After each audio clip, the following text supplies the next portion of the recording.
বেশিরভাগ মানুষের মধ্যে কিন্তু এমন হয় যে আমাদের আশেপাশের মানুষগুলোর থেকেই কিন্তু আমরা সবচেয়ে বেশি কষ্ট পেয়ে থাকি। কোনো বাইরের লোক লাগে না আমাদের কষ্ট দেওয়ার জন্য, অর্থাৎ যাদের আমরা চিনি না তাদের থেকে কিন্তু আমরা কষ্ট পাই না। যাদের সাথে আমাদের ঘনিষ্ঠতা বেশি, কিংবা যারা আমাদের রক্ত সম্পর্কে জড়িত রয়েছে, কিংবা যাদের সঙ্গে আমাদের খুব আহ বন্ধুত্ব, খুব ভাব রয়েছে, কিংবা যাদের সঙ্গে আমরা খুব ভালোভাবে মিশে যাই, তাদের থেকেই কিন্তু আমরা কষ্ট, বিশ্বাসঘাতকতা, নানানভাবে দুঃখ, যন্ত্রণা, এই সকল কিছু কিন্তু পেয়ে থাকি। কিন্তু কেন আমাদের কষ্ট দেওয়ার জন্য ভগবান কেন অন্য লোককে বাঁচে না, যে যারা দূরে থাকবে, যাদের মুখ দেখবো না, তাদের থেকে কষ্ট পেলে কি কষ্টর ভাগটা হয়তো কম হতে পারে? কিন্তু সেখানে উল্টো হয়। হাসির বিষয় হচ্ছে, কিংবা মজার বিষয় হচ্ছে, তাদের সঙ্গে আমাদের প্রতিনিয়ত দেখা হয়, প্রতিনিয়ত কথা হয়, কিন্তু তাদের সঙ্গে আমরা এই কথাটা শেয়ার করতে পারি না যে তোমার দ্বারা আমি এতটা কষ্ট পেয়েছি, তাই তোমার সাথে আমি কথা বলতে এখন পারছি না। তাদের চাইলেও আমরা ইগনোর করতে পারি না, কিন্তু তাদের যতবার দেখি বারবার সেই কষ্টের কথা মনে হয়। কিন্তু কেন কাছের মানুষগুলোই কেন কষ্ট দেয়, দূরের মানুষ কেউ কষ্ট দেয় না কেন? এই কেমন বিচার? এরম ভালো হতো না যদি তাদের সঙ্গে আমাদের কোনোদিনও দেখাই না হতো। একবার কষ্ট দিয়েছে, তাদের মুখগুলো আমরা ভুলেই যেতাম। কিন্তু না, তার উল্টোটা হয়। তাদেরকে আমরা বারবার দেখি। এটা কিসের জন্য? আমাদের কাটা ঘায়ে নুনের ছিটা দেওয়ার জন্য? না, এর পেছনে রয়েছে অন্য কোনো রহস্য। সেই রহস্য ভেদ করতে আজকে আমি আপনাদের সঙ্গে শেয়ার করছি এমন কিছু তথ্য, যেই তথ্য জানলে আপনার আর কারোর প্রতি কোনো রকম রাগ, ক্লেশ, কিংবা অভিযোগ কোনো কিছুই থাকবে না। থাকবে শুধু মায়া, কিংবা করুণা, কিংবা ধন্যবাদ জানানোর বোধ। তো চলুন শুরু করা যাক এই নতুন একটা ভিডিও, যে ভিডিওর মাধ্যমে আমরা সকলকে ক্ষমা করতে শিখব, আমরা ধন্যবাদ জানাতে শিখব, এবং আমরা আরো এগিয়ে যেতে শিখব আমাদের এই কর্মবন্ধন থেকে, যেই কর্মবন্ধনের দ্বারা আমরা কিন্তু প্রতিটা জন্ম নিয়ে থাকি, এবং এই কর্মচক্রে, অর্থাৎ জন্ম মৃত্যু চক্রে কিন্তু আটকে যাই। আর যখন আমরা ক্ষমা কিংবা ধন্যবাদ জানাতে শিখে যাব, তখন কিন্তু আমাদের মধ্যে আর রাগ, ক্লেশ, অভিযোগ, অভিমান কোনো কিছুই থাকবে না। শুধু থাকবে দয়া, এবং শুধু থাকবে ঈশ্বরের প্রতি ধন্যবাদ জানানোর ইচ্ছা, যে ইচ্ছায় আপনি ঈশ্বরের আরো পরম প্রিয় হতে পারবেন। তো চলুন শুরু করা যাক আজকের নতুন তথ্য।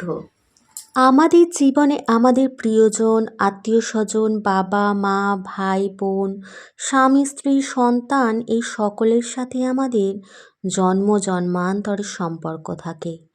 কোনো না কোনো জন্মে এরা আমাদের সঙ্গে কোনো না কোনো সম্পর্কে যুক্ত ছিল, এবং এই জন্মে আমি কিংবা তারা একে অপরের সেই ঋণ শোধ করার জন্য এসেছি এই পৃথিবীতে।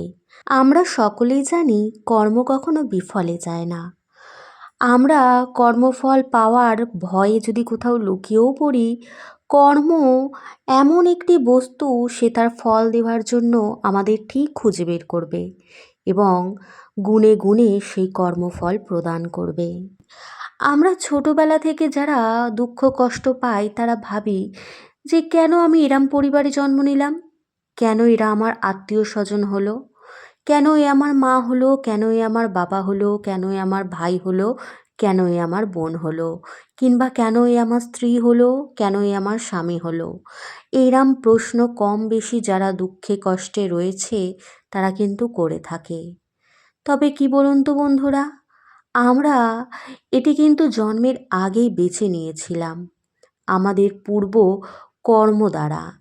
আমরা যে পূর্বে কর্ম করে এসেছি, অর্থাৎ এই আত্মা তো অনেক জন্ম নিয়েছে, এবং প্রতি জন্মে কিছু না কিছু কর্ম করেছে।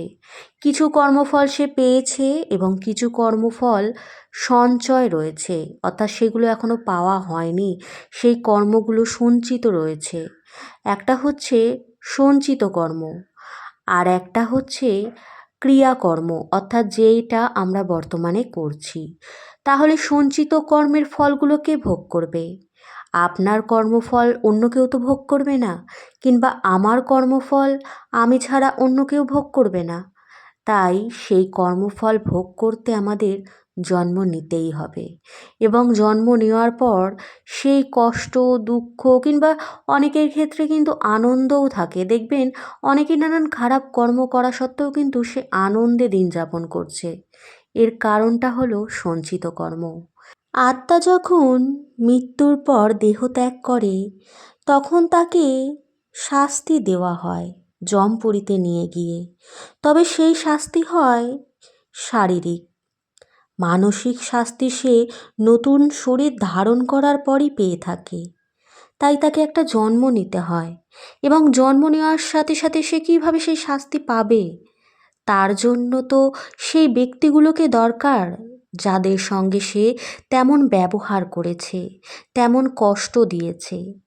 একটা আত্মা আর একটা আত্মাকে যখন কষ্ট দেয়, সেই আত্মা কিন্তু মনে রাখে, এবং সে পুনরায় যখন জন্ম নেয় সেই মানুষটাকে খুঁজে বেড়ায় যে আমি তার থেকে এতটা কষ্ট পেয়েছি এবং আমাকেও তাকে সেই কষ্টটা উপভোগ করাতে হবে। আপনি যদি কাউকে কষ্ট দেন কিংবা কারোর চোখে জল ফেলেন, দিনের পর দিন সেই ব্যক্তির কতটা পরিমাণে কষ্ট হচ্ছে সেটা আপনি বুঝতে পারবেন না। একমাত্র সেই বুঝতে পারে যার সাথে সেই ব্যবহার কিংবা অত্যাচারগুলো হচ্ছে। আর এই কর্ম যা আপনি করেছেন, সেই কর্মফলস্বরূপ আপনাকে পুনরায় জন্ম নিতে হবে, এবং সেই মানুষটাকেও পুনরায় জন্ম নিতে হবে।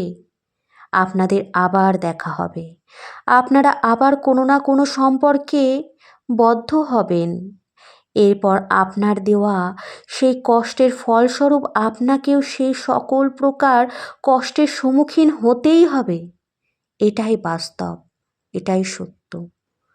অনেকে এই যে যমজ সন্তান, যারা মনে করেন এদের সাথে আত্মার সম্পর্ক, মানেন তো? কিন্তু এইটা কি জানেন, তারা একে অপরের পরম শত্রুও হতে পারে, আবার একে অপরের পরম মিত্রও হতে পারে। তারা সেই মায়ের গর্ভে থাকাকালীনই কিন্তু নিজেদের মধ্যে নানানভাবে হিংসা কিংবা নানান রাগ আগে থাকতেই কিন্তু দেখাতে শুরু করে। তারা সেই মায়ের গর্ভে থাকা অবস্থায় একে অপরকে মারা থেকে আরম্ভ করে লাথি মারা যেটা হয়, এটা হাসি পেলেও এটা সত্যি। এই যে যমজ সন্তান যখন মায়ের গর্ভে থাকে না, তখন তাদের কতটা কষ্ট উপভোগ করতে হয় ভেবে দেখুন তো।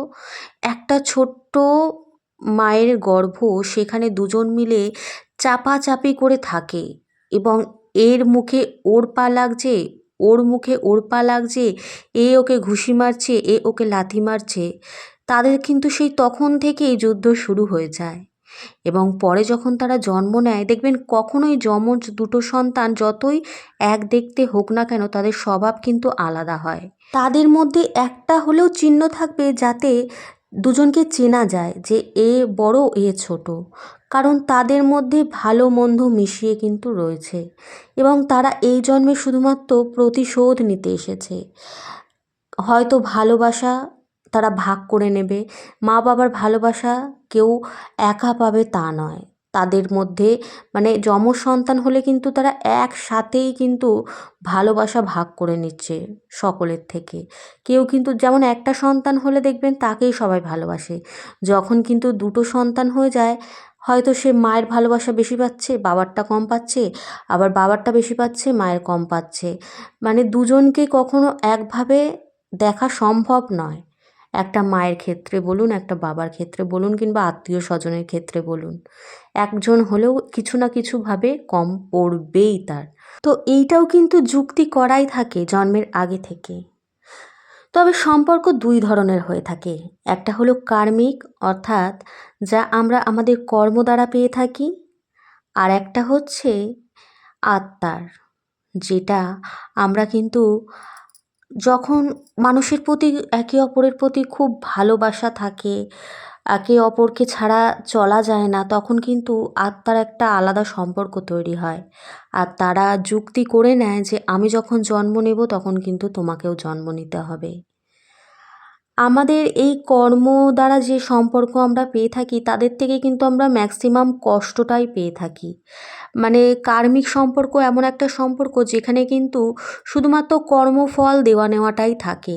আর আত্মার সম্পর্কে শুধু থাকে ভালোবাসা, একটা টান। দেখবেন এক এক সময় হয় অচেনা মানুষকে দেখেও আমাদের একটা ভালোবাসা জন্ম নেয়। হঠাৎ হয়তো তার সাথে পরিচয় হয়েছে, কিন্তু তার প্রতি একটা আলাদাই টান।